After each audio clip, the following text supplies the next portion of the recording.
I would like to welcome to my podcast studio, Kevin Lee. He's a nurse for 34 years. That's a long time, even though he looks like a teenager, but he's been a nurse for 34 years. I guess he started before he was born. That's my guess. And he has been a nurse anesthetist for 21 years. And of course, he had to choose this profession that I can't even pronounce. He has 3 books to his name, 2 meditation albums, and has spoken to over 18,000 souls in seats, as he calls them, while sharing stories, experiences, and challenging spiritual concepts of life in a user-friendly and inspiring way. And I've seen Kevin in action. I've heard his speeches. I already invited Kevin before to my interviews. And I can tell you, you're here for a treat, and we will have a good time talking about the things that we love the most, the spiritual side of things, even though we're in the physical world. So we combine them both and how it all works out for us. So, hi, Kevin. Thank you for Great to being see you, here. Irina. Good to see you so much. Great to be back and to support your tribe and just to get to share my message. It's always wonderful to get to share a little bit of light with the world. That's right. That's right. Okay, let's share. So I know you have an amazing story. In fact, you have many stories, but we'll focus on one. And that's an interesting story that shows, well, an amazing transformation. So tell us the story. Well, so I'll tell you, my upbringing was in Texas, so incredibly conservative, incredibly religious, incredibly closed off and community minded, right? And so I was brought up in a church family. We were a farming family, a poor family. And it was interesting because our for our family, our community, God was a very fearful symbol, right? And so we were taught to fear God and that we also were the root of evil. And so there was a lot of negative self-beliefs already building up in my life in childhood into my teen years. The church did not treat me very well. My family didn't treat me very well. A lot of unkind words and concepts were spoken to me about me and so forth. It was quite difficult. And so that upbringing, as I moved into my college years, I found that I was quite angry at the world, quite angry at the concept of anything church or religion or God related. I wanted nothing to do with it because it certainly was not a kind thing in my life. And so I finished college, became a nurse, as you said, back in 1994, and then went through life a little bit longer and went into anesthesia because that was a lifelong dream. Completed that in 2006. And then I thought, I am set for life, no more school. I'm going to have a golden life, good income, and I get to do what I want to do for once. Good luck. Good luck. Right. The universe heard me thinking and thought, oh, really? It's time to teach that one a lesson. And I really got a slap from the universe. I was by myself at home.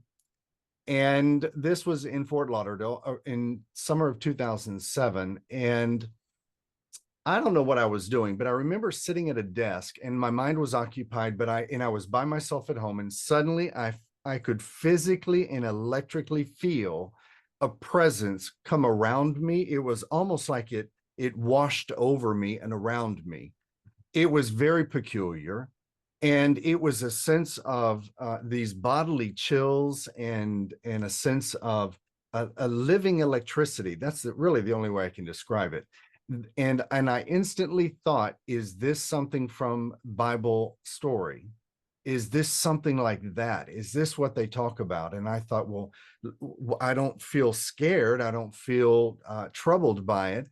And all of a sudden I heard in my mind, it was like a memory coming forward, and it said so strongly, go get in your car. And I thought, I don't care to drive. And I actually decided to follow this voice because I felt safe. And when I got in the car, I even very snarkily said, now what?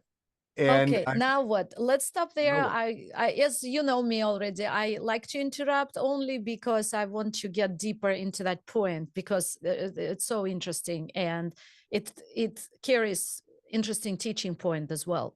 So you felt it. My first question, I have two questions for you for this moment. The first question is, have you ever felt this before? So you said you had those biblical beliefs or mhm, church beliefs, religious mhm, beliefs that you were evil or abominable or totally. whatever that was, right? These are your All of words. those words I was told, yes. Right. And big sin or whatever. And you've been through college even with those beliefs, right? Yes, absolutely. Yeah. And then this is the first time. Is this the first time that you had that presence? You felt that Absolutely. presence. Yes, I had So, never experienced anything like that before. It reminded me of what religious people call the Holy Spirit, because mhm, there's this sense of a living presence that comes around or comes upon a person when they mhm, have this mystical experience. And I mhm. had done so much Bible recitation and memorization and study in my childhood that I recognized immediately that it was very identical to the things that I had learned about. And Interesting. uh I had similar experience, so I'm comparing right now, and of course we have. It's been profound for me and how it started, and it never happened before. So that was interesting. Like you're saying, it's very right. similar.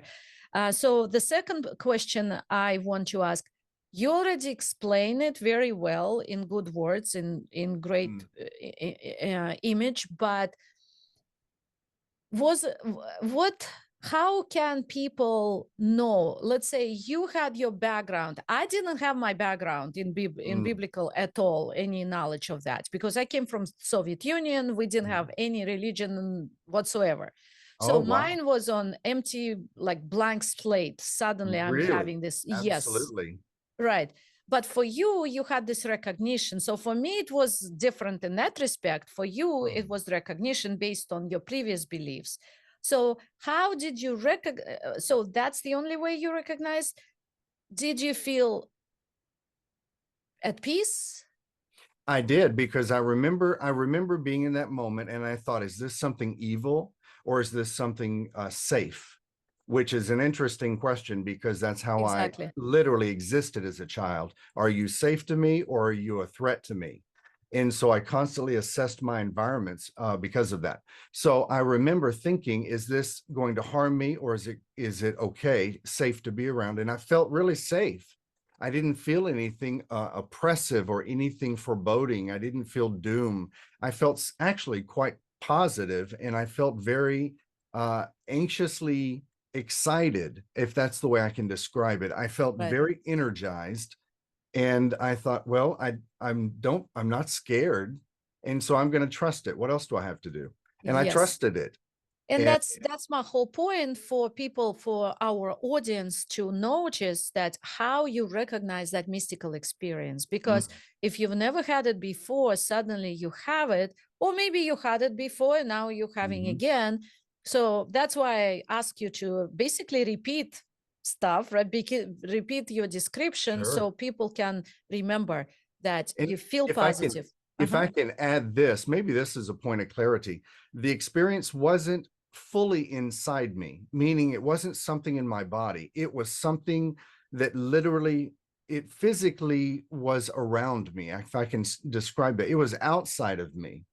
But yet the voice happened in my mind, and it was as though it stimulated something in my mind, because I could hear a beautiful voice telling me to go get in my car and drive. It didn't sound urgent at that point. It didn't sound scary. It just made me feel hopeful and possible. And uh, it sounded, I bet, authoritative, but not in a bad way, yes. not like a bad authority, but really it's very confident. And I call it clarion voice because it was Oh, I very, like that. very clarion, right? Very bright. It was a guiding voice, and that's I use that word very specifically. Guiding, in the sense that it was someone I could trust, giving me a word and direction. And that's what it felt like. It didn't feel like I was being manipulated. Exactly. It was a suggestion that was guiding and helpful. Perfect. Thank you. Let's continue. That was an amazing knowledge for, I believe, for people to I think compare it will. experiences. Mhm. So then what And happened? You got well, into the so car. so I ended up getting in the car, and when I snarkily said, "Now what?" Because I really thought I was crazy. I didn't think I would hear anything, and then all of a sudden, I remember the voice got more defined, and I heard a beautiful woman's voice then that said, "Drive south." And it reminds me, no pun intended, it reminded me of a GPS voice. It sounded like the most perfectly executed words. And I remember thinking, seriously, I just heard that in And my it's mind. funny because if I would hear go south, I would turn in the different direction because I don't know where south, north, west, east. Oh, I When do. I had the first Garmin GPS when we were testing it, the first time I'm driving, and it says instead of no, it says turn right, turn left. My husband at that time was saying, well, everything is good about it, but why does it say turn right, turn left? It should say turn east and south. And I'm saying, no, no, no, no, no, this is for me. I don't want any directions. I want left and right.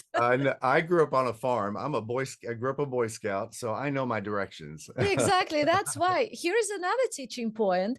The the spirit world, whoever that was, and Uh-huh. I believe I know who that was. I'm Yes, sure you know who that was. I do. So that guidance knew you intimately and personally Exactly.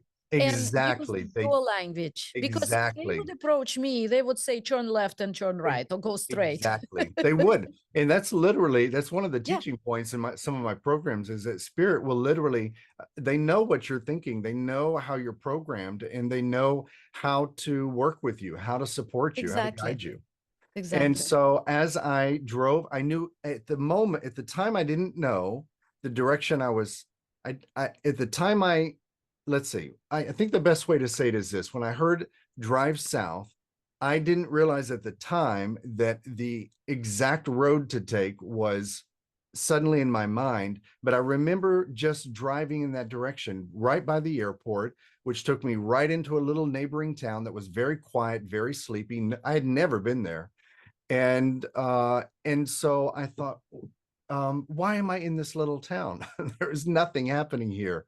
But just as I thought that, there goes the sign, and the sign said Metaphysical Chapel. And that may be not really a red flag for most people, but for where I come from, the fact that the word That's metaphysics is tied to the word of something church or God related or religion related, that is the most taboo thing you could do. And that would never be allowed or talked about. And it would be very ungodly as a conceptual teaching in my old thinking. And that was a huge leap. That it was a was huge jump in your, I believe, in your frequency, because it vibrational was frequency. it disturbed me. I'm telling you, it really creeped me out. I didn't like it. I didn't understand it, but I knew it was something like angels and demons. That's the way I literally thought of it. And it sounds silly, but that's just was my programming at the time. I grew up a Well, Christian. plus how long ago it was, because I remember my path started in 95. Now, Ah, what year it is, right? So, how this yeah, many years ago? 2007. And Yeah. at that time, in my time, 95, I thought I was the only one who believed in all this and all the metaphysical stuff. The only one, because I didn't have anybody around Wow. who It's been knew around it. for thousands of years. Most people don't Right, realize right. that. And when you awaken, you don't know, because you've Yeah. been on a different level of vibration prior to that. Now suddenly, then now I see everybody around, but not at that Oh, time. true. So I'm It sure the same with you, right? it was a huge wake up call for me, and it really disturbed me on many levels for many reasons. And I wanted nothing to do with it immediately. And I thought, I'm just going to keep driving, ignore it. And so I literally focused on the road. And as I left driving by that business, that little church business, I suddenly realized that my car was full of that living presence. It literally entered my space, and I could hear a very urgent voice, a woman say, turn around, you must go back. And I thought, I thought, you want me to go back to that? I don't want to go back to that. That doesn't make any sense to me. And it really disturbed me. And I thought, well, so far the voice has led me right. Let me do what it says. What else am I doing? So I turned around, went back. Thank goodness they were closed because I didn't want to walk inside. But I got the information, returned a few weeks later with a friend at my side, and it began a new chapter in my life because I discovered I witnessed spiritual healing, which I had heard about, but I'd never been a part of it. I'd never experienced it. So I watched practitioners uh, offering spiritual healing to their congregants, and I was beautifully welcomed by their people. And then I witnessed a lady come up onto the platform, and she introduced herself as the minister. I was shocked. I'd never seen a woman minister, and Imagine I that. and I loved it actually because I think women need more positions in leadership, and I felt church it was always too male dominated. So I loved it. I was shocked, but I was still loved it. She began very quickly to interpret through her sermon words and the concepts biblical scripture from a metaphysical perspective, all the symbolism and analogies, and what do they really mean? Why are there all these peculiarities of numbers that keep repeating throughout the scriptures, and why all this symbolism? And I realized as it was very familiar to me. And I also realized that something inside me that was like an energy began to burn. And I remember thinking, it feels like I'm on fire, but I'm not hot. I can feel something moving through my body. And I was very excited. And I realized that feeling made me feel like I was in my home, like I had returned home to something new. And I thought, this is very peculiar. But I was excited. So she finished, and very soon she left the platform, came back with a couple of people, and they all began delivering spiritual messages from spirit, intuitive messages to various random people in the audience. And I don't remember the words exactly and what was shared, but I remember watching people burst into tears. But I noticed that those tears were not tears of fear. They weren't tears of pain. Those were tears of healing. They were tears of receiving a message that was so incredibly uplifting that I was witnessing transformation. It was messages of confirmation and guidance that these people were desperately seeking, or that they had been praying for an answer, and suddenly the answer comes. And I was shocked to see people's lives and their mindsets changing right in front of me. And I was shocked because that type of thing in a religious setting was very ungodly and sinful where I came from. It was very taboo and never done. And it was a very eye-opening and heart awakening experience for me. And that little church blew my mind. And what I discovered was that their teachings were from an old religion called spiritualism. It's one of the world religions. And they taught a lot of metaphysical principles in ancient esoteric Eastern philosophies. And they were open to discussion, other church beliefs and religious expressions. They were open to respecting it all. They didn't fight it like the community where I grew up. Any other religion was never tolerated. And I was shocked at how welcoming they were and non-judgmental and how loving. And it was incredibly I felt safe for the first time in a long time. And I felt special. I just felt positive and happy again. And I was shocked that that was happening in a church, a religious community that I hated, meaning the concept of it. I just wanted nothing to do with it most of my life. And Right. so, very interesting experience. And the little church, bless their hearts, they did the best they could. And the metaphysical chapel, they didn't really have an education program running when I was there. So those first 6 months, there was a lot of controversy in my spirit, in my mind, my thoughts.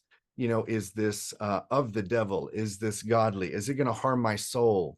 Am I being lied to? Is this stuff real? Does it really work? Are people being healed? and transformed. And there was literally a battle in my spirit for 6 months.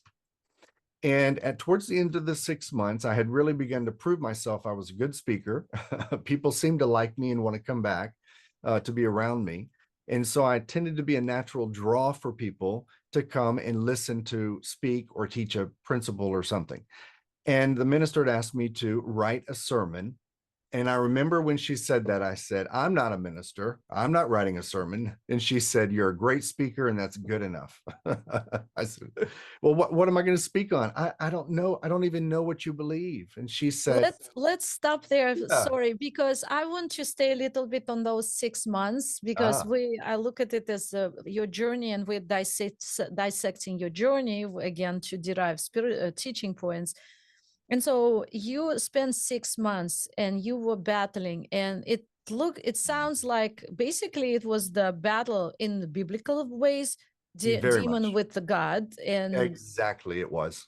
who will get your soul, right? Exactly. What side will get your That's a soul? very good observation. I didn't know if, I should go that deep into Oh, it. absolutely. You Exactly. can go deep here. You Exactly. definitely.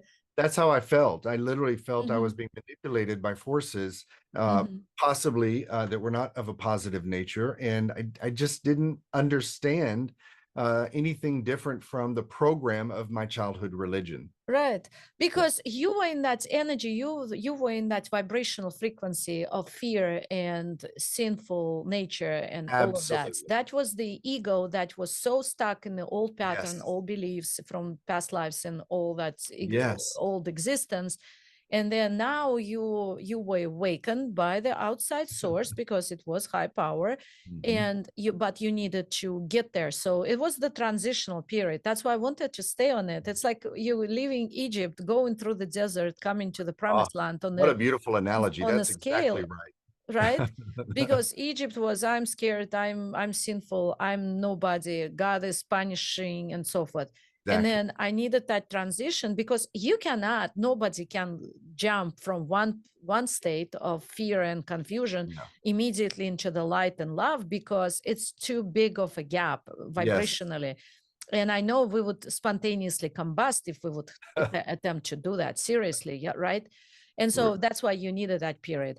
Again, Yes. I'm doing this for the audience to understand that if they're going through that, something like this in while you're listening, or maybe you had it Mm, before and you want to beautiful. understand what happened to you, that's why we're dissecting it.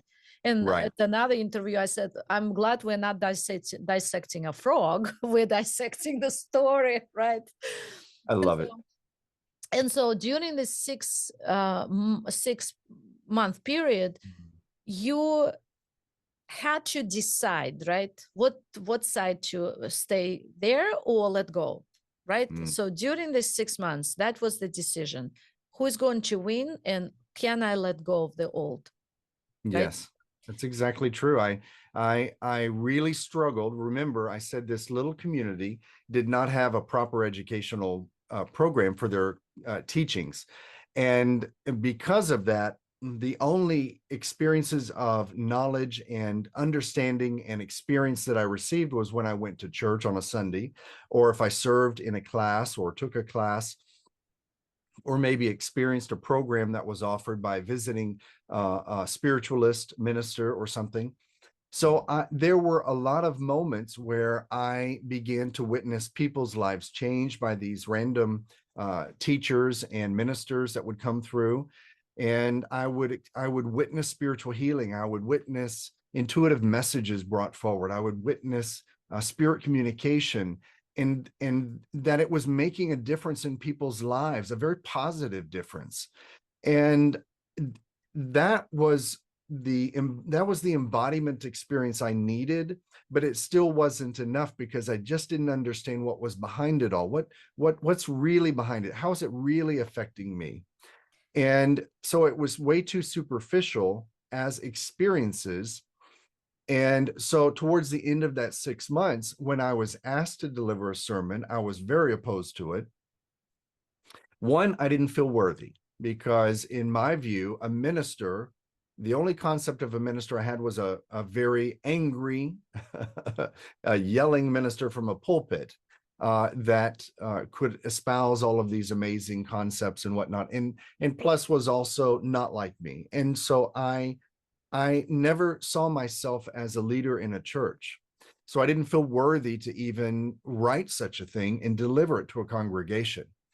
And the minister was a woman, Reverend Sherry, and she was incredibly good to me, kind to me, welcoming to me, encouraged me all the time, inspired me. And so I did it to make her happy. And so I asked her, what can I deliver a message on? And she said, I want you to write a sermon on the metaphysical meaning of the birth of Jesus at Christmas time. Don't speak on the Christian principles, speak on the metaphysical principles. I said, well, I don't know any of that. And she said, here's a stack of books. I know you like to read. Go read them, write a sermon. That And was your spiritual education. You were educating yourself, but you also were growing to that next level. Well, those books that were such an education, they were mind-blowing because it was highly symbolic. There was so much symbolism in these little books that explained everything metaphysically that would have something to do with biblical scripture and whatnot, and all the figures within the Bible. And so I was shocked that I was actually hearing a different perspective of Jesus and Mother Mary and Father Joseph and Moses and the journeys and all of these things. But yet it was familiar because even as a child, I loved the mystical stories, but I was never allowed to ask questions about them because we don't talk about those anymore. And so it was a feeling of, I'm being given something that nourished me, and it was amazing. And I wrote a beautiful sermon. But as I finished it, I went to the church and I said, here's your sermon. And she said, I'll see you on Sunday. And I thought, no, you won't. I'm never coming back. I've fulfilled my duty. I love what I got to do. I've loved being here, but I'm going to protect my soul because I still don't know what the heck is going on. I still, even with all of these experiences, it was not enough. And she had, and I think Spirit guided her to, she had a few days before purchased a ticket for me to go to a so-called seance. Well, what's a seance? It just means a sitting with spirit. It's nothing scary. It's just a word. And I thought, you know what? I'm going to go to this spiritual gathering, this circle with this gentleman, this very famous gentleman, and I'm going to expose him as a fraud because I still don't think this stuff is real. It can't be real. I just can't wrap my head around it.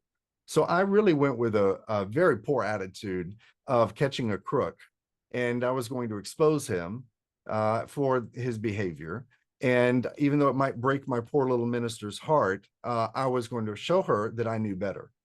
So this was totally ego Kevin, little Kevin, racing, running through the world with scissors. And so as I went the very next day, right? And this was after I turned in that sermon and I said, I will never come. I said to myself in my spirit, I'll never go back to that place. And I was very determined to make that happen. And so I go the next day to this spiritual gathering. No one knows me. We sit down, we begin. The minister, this old minister, was a medium. He began to deliver messages from Spirit and eventually came to me. And he said, I have your grandmother here. And I said, oh, really? Everybody's got a grandmother.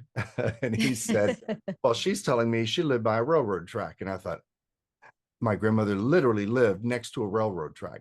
And the evidence began pouring out, you know, the fact that she's studying mediumship with me because now I'm studying mediumship. And I thought, he said, she would never have set foot in your church in her lifetime. I said, that's exactly right. And so it was very peculiar, highly evidential information coming through to begin this message. And once the beautiful message from my grandmother came through that really just touched my heart and made me feel better and still loved by her. And I could sense she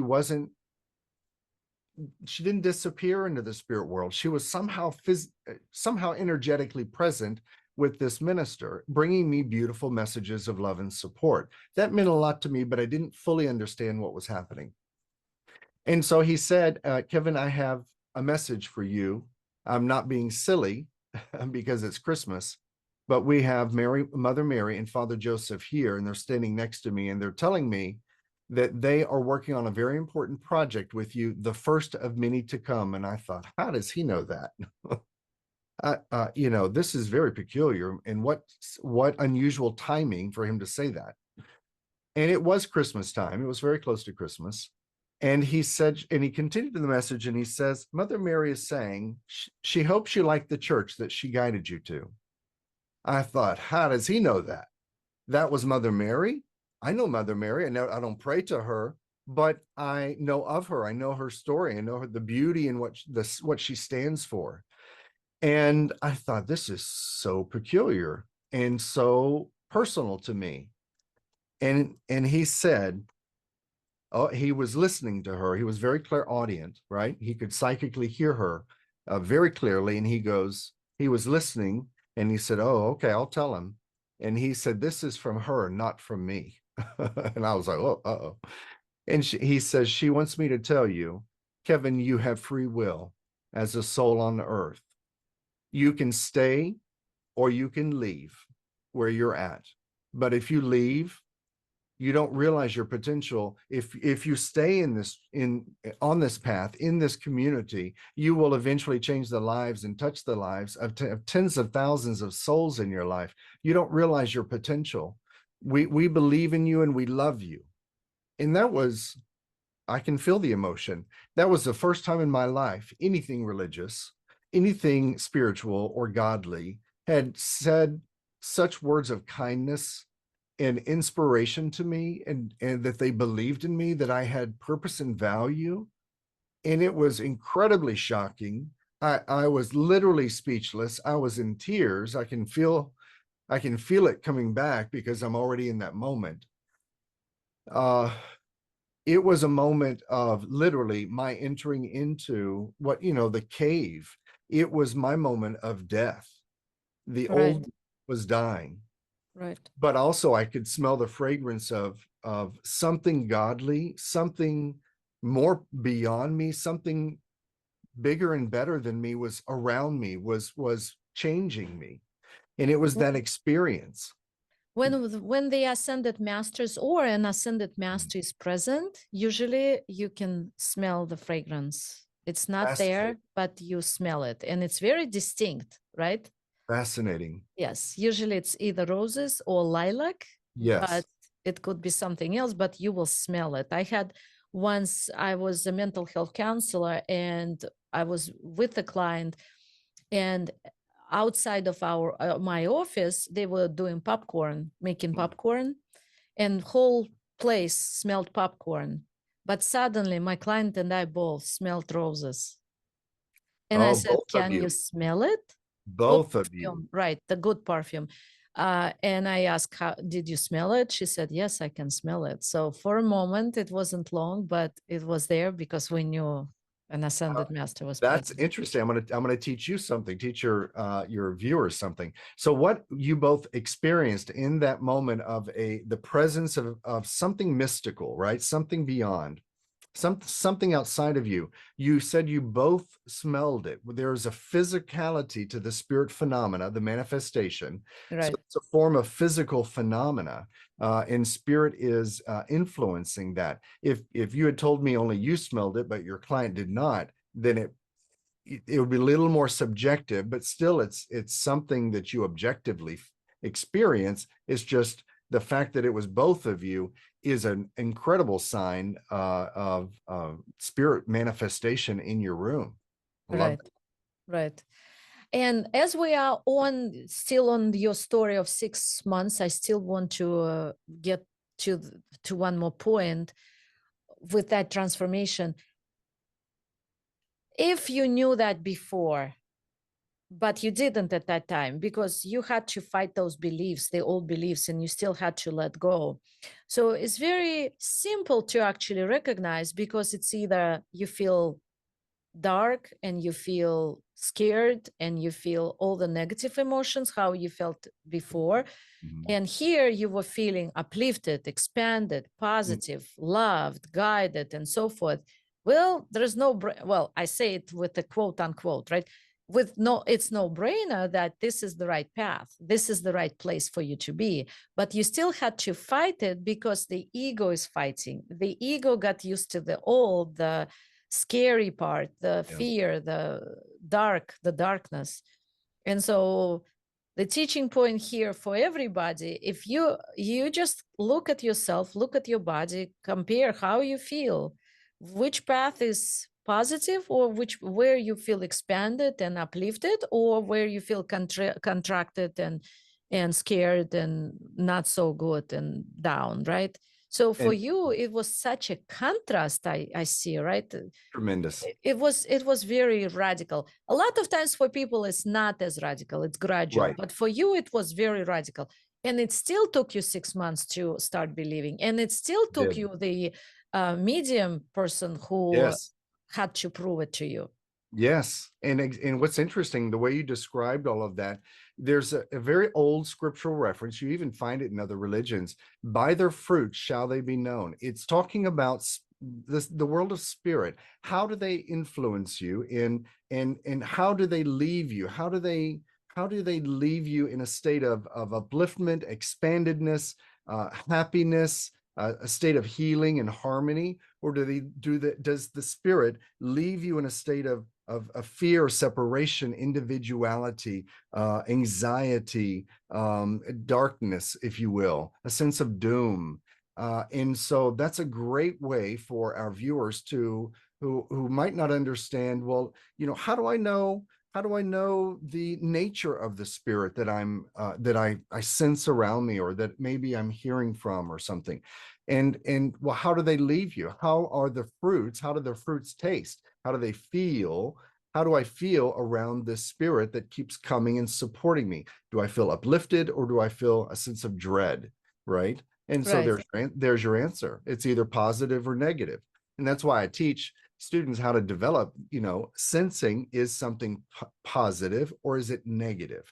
Is it Right. positive or negative? And that really helps really stretch the psychic muscle. Exactly. Right. Okay, so let's continue with the story. You went back to the sermon, right? Yes. You delivered the sermon.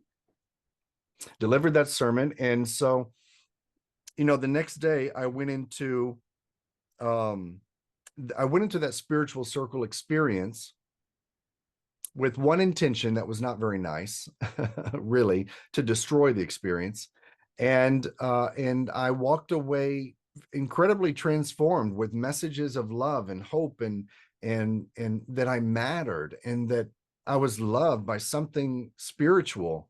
And how was that even possible when my whole life I had been told that God was ashamed of me, or God sees me as a sinner, and I'm just not ever going to amount to much because of the nature of me. And so, having realized that something positive has just touched me, I went home really speechless.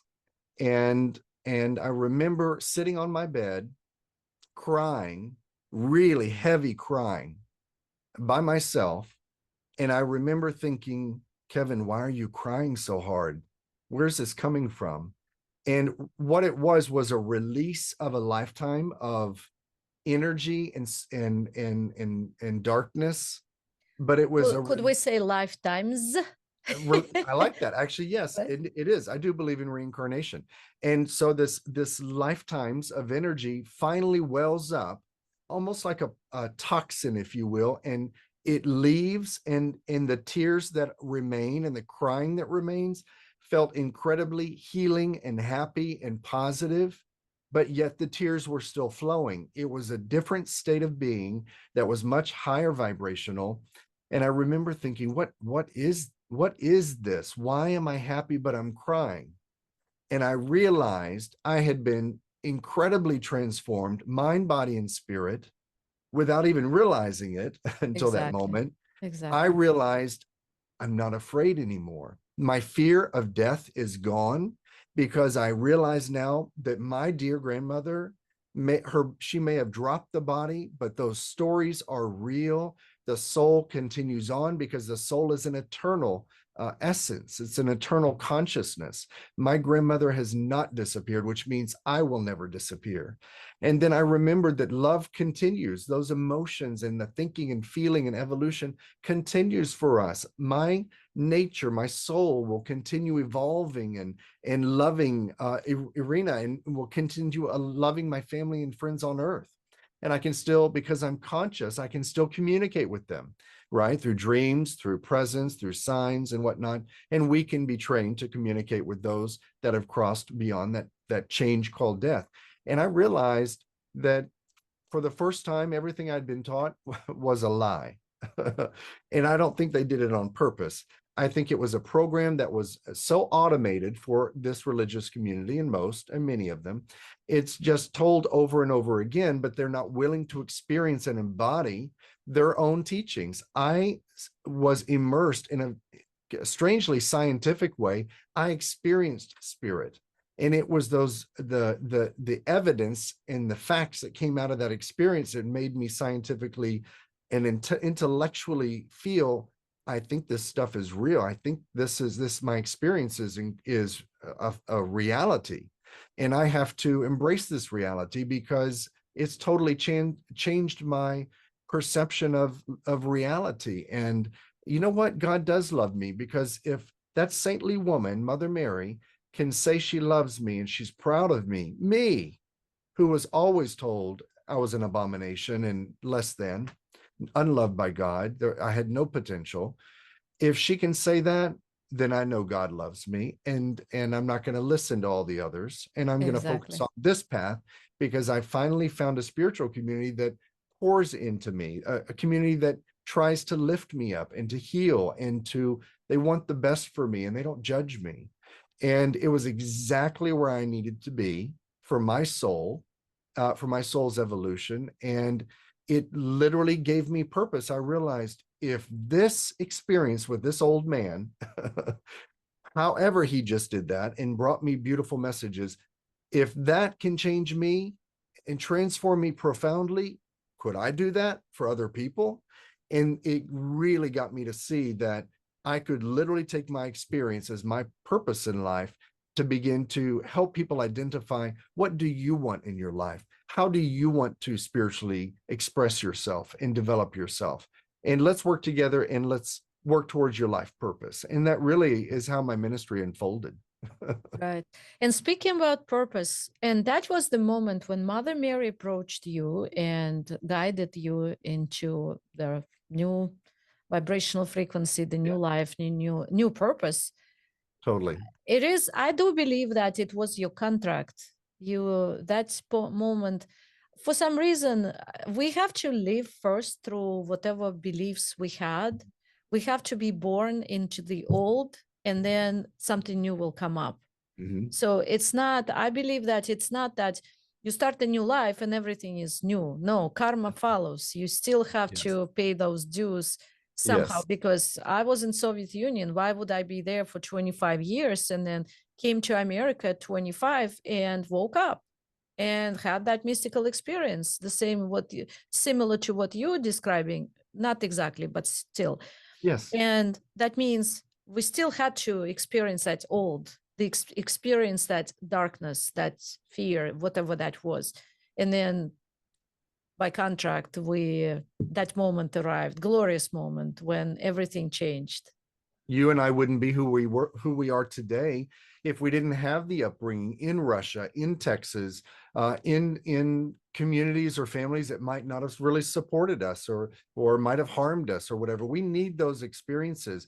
I'm the incredibly compassionate person I am today because of the darkness that I went through. Exactly. I would never want to treat somebody that way, which is where all this compassion wells up.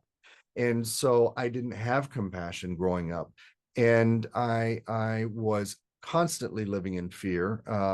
And Me too. I you was know, the slave of fear.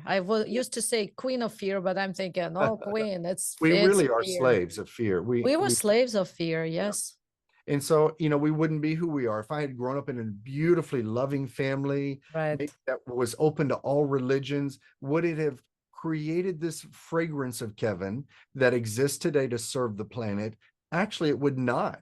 I probably would be someone, I would be totally different. And I would have a totally different way of serving humanity because I didn't experience all the darkness.